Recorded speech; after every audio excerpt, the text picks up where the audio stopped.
Welcome to Star Bios, the podcast where we delve into the fascinating lives of entertainment icons. I'm your host, Casey Gold, and today we're shining the spotlight on a true pioneer of pop art and culture, the incomparable Andy Warhol. Get ready to immerse yourself in the captivating story of this creative genius, from his humble beginnings to his rise as a household name. Andy Warhol, born Andrew Warhol on August 6, 1928 in Pittsburgh, Pennsylvania, was the fourth child of Slovakian immigrant parents, Andrei and Julia Warhol. His father, a construction worker, and his mother, a homemaker, instilled in Andy a strong work ethic and a passion for creativity. The family lived in a small two-story house on 73 Orr Street in the South Oakland neighborhood of Pittsburgh, surrounded by the city's vibrant industrial landscape. As a child, Warhol was fascinated by the world around him, spending hours drawing and sketching the sights and sounds of his neighborhood. He attended Shenley High School, where he excelled in art class under the guidance of his teacher, Joseph Fitzpatrick. Fitzpatrick recognized Warhol's talent and provided him with encouragement and support, helping him to develop his skills as an artist. Warhol's early life was marked by a blend of traditional Slovakian culture and American influences. His parents spoke Slovak at home, and Andy learned to speak the language fluently. He also developed a love for American movies, comic books, and popular music, which would later influence his artistic style. The family's small house was filled with the sounds of traditional Slovakian folk music, as well as the latest hits from American radio. In 1945, Warhol graduated from Shenley High School and moved to New York City to pursue a career in commercial illustration. However, before making this significant move, he spent 2 years studying pictorial design at the Carnegie Institute of Technology, now Carnegie Mellon University. It was during his time at Carnegie Tech that Warhol developed his signature style, blending fine art techniques with commercial illustration sensibilities. The Pittsburgh of Warhol's youth was a city in transition, with its industrial base booming and its cultural scene thriving. The city's museums, galleries, and theaters provided a rich source of inspiration for the young artist. Warhol often visited the Carnegie Museum of Art, where he marveled at the works of European masters like Picasso and Matisse. He also spent hours exploring the city's streets, taking in the sights and sounds of the bustling metropolis. With his roots firmly planted in Pittsburgh's working-class community, Warhol was poised to take on the world, bringing with him a fresh perspective and an unwavering dedication to his craft. The best is yet to come. In the early 1950s, Warhol's big break came when he started working as a freelance illustrator for top fashion magazines like Vogue and Harper's Bazaar. His whimsical and elegant drawings of shoes, hats, and other accessories quickly made him a sought-after artist in the competitive world of commercial illustration. As Warhol himself once said, "I want to be a machine," reflecting his desire to produce work that was both highly skilled and highly repetitive. Warhol's experience in commercial illustration had a profound impact on his later work as a fine artist. He developed a keen eye for detail and a deep understanding of the power of images in shaping popular culture.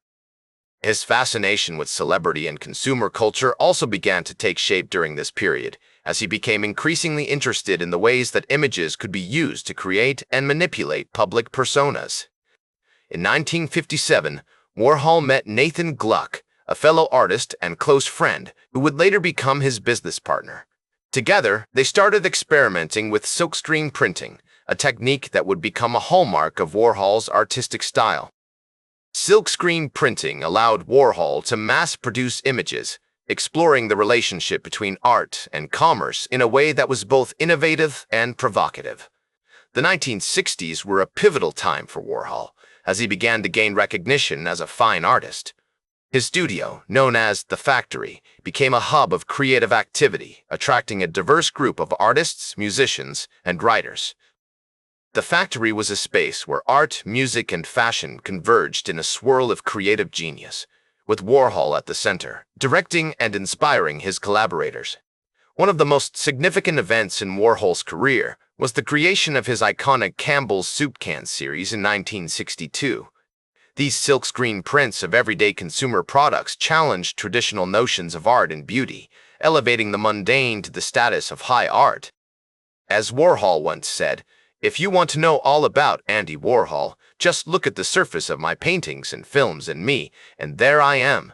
There's nothing behind it." Warhol's fascination with celebrity culture also led him to create a series of silkscreen prints featuring iconic figures like Marilyn Monroe, Elizabeth Taylor, and Elvis Presley.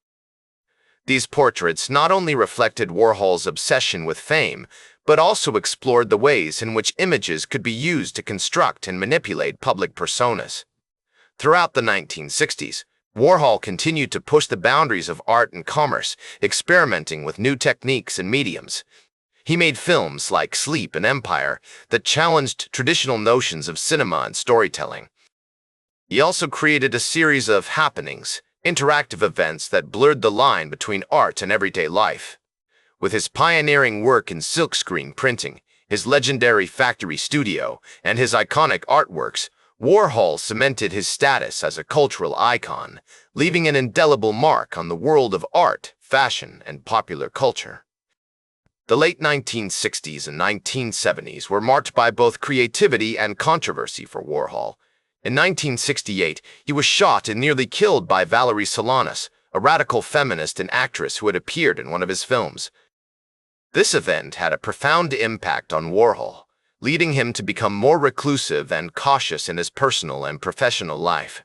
Despite this, he continued to produce innovative and provocative work, including his Oxidation series, which explored the relationship between art and chance.